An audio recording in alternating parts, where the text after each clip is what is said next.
c'est maintenant le pape Léon XIV qui donne l'homélie.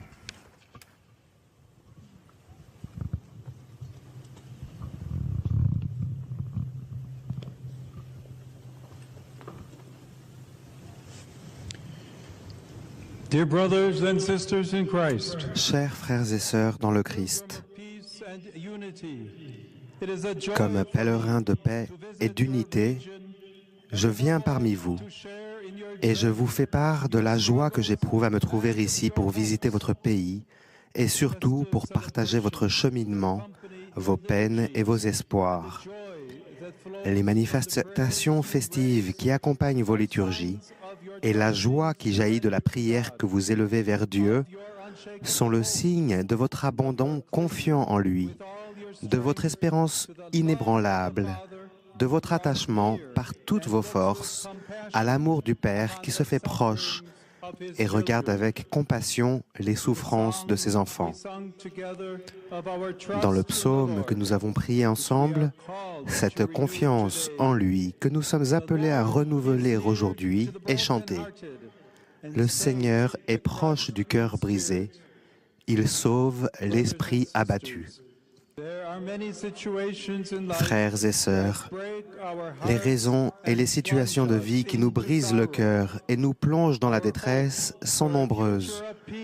En effet, les espoirs d'un avenir de paix et de réconciliation, où chacun est respecté dans sa dignité et les droits fondamentaux garantis à tous, sont sans cesse mis à mal par les nombreux problèmes qui marquent cette terre magnifique.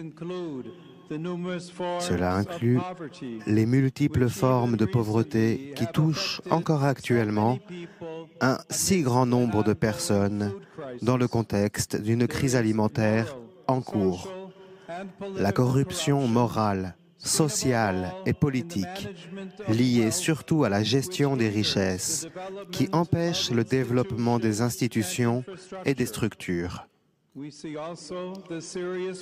Nous voyons également les graves problèmes qui en découlent et qui touchent les systèmes éducatifs et de santé, ainsi que la grande migration vers l'étranger, en particulier des plus jeunes.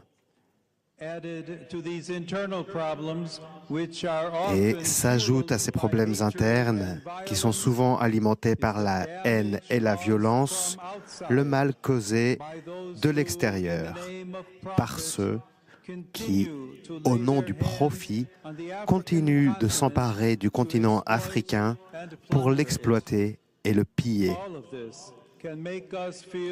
Tout cela risque de nous faire sentir impuissants et d'ébranler notre confiance. Et pourtant, c'est le moment de changer, de transformer l'histoire de ce pays.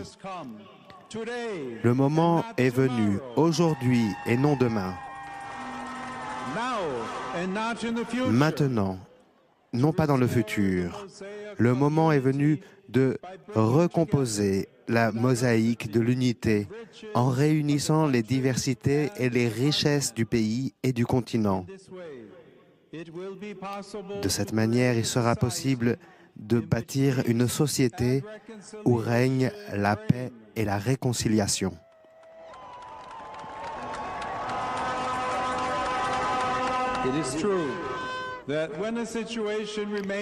Il est vrai que lorsqu'une situation s'est installée depuis longtemps et reste la même, le risque est celui de la résignation et de l'impuissance, car nous n'attendons plus aucune nouveauté. Pourtant, la parole du Seigneur ouvre des espaces nouveaux. Elle engendre transformation et guérison, parce qu'elle est capable de mettre nos cœurs en mouvement, de remettre en question le cours normal des choses auxquelles nous risquons facilement de nous habituer. Et elle est capable de nous rendre des acteurs actifs du changement. Rappelons-nous ceci. Dieu est nouveauté. Dieu crée les choses nouvelles. Dieu fait de nous des personnes courageuses, lesquelles, en défiant le mal, construisent le bien. Nous le voyons dans le témoignage des apôtres tel que nous l'avons entendu dans la première lecture. Alors que les autorités du Sanhédrin interrogent les apôtres, les réprimandent et les menacent parce qu'ils annoncent publiquement le Christ, ceux-ci répondent « Il faut obéir à Dieu plutôt qu'aux hommes. » Le Dieu de nos pères a ressuscité Jésus que vous aviez exécuté en le suspendant au bois du supplice. Le courage des apôtres se transforme en conscience critique, en prophétie, en dénonciation du mal. Et c'est là le premier pas pour changer les choses.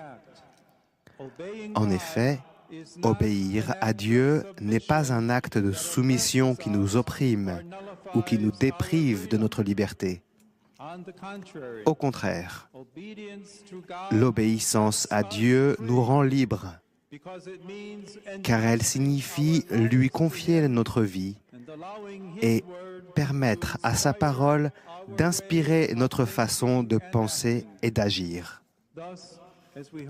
Ainsi, comme nous l'avons entendu dans l'Évangile, rapportant la dernière partie du dialogue entre Jésus et Nicodème, celui qui est de la terre est terrestre, et il parle de façon terrestre. Celui qui vient du ciel est au-dessus de tous.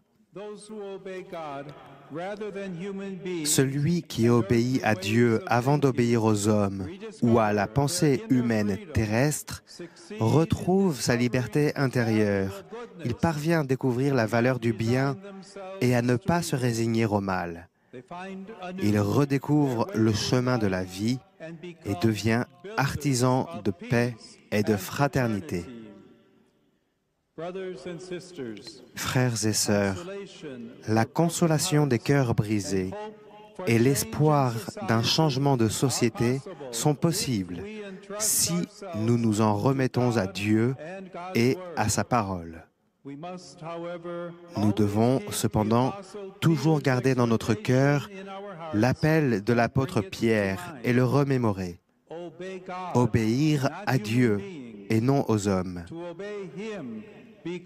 Lui obéir parce que lui seul est Dieu.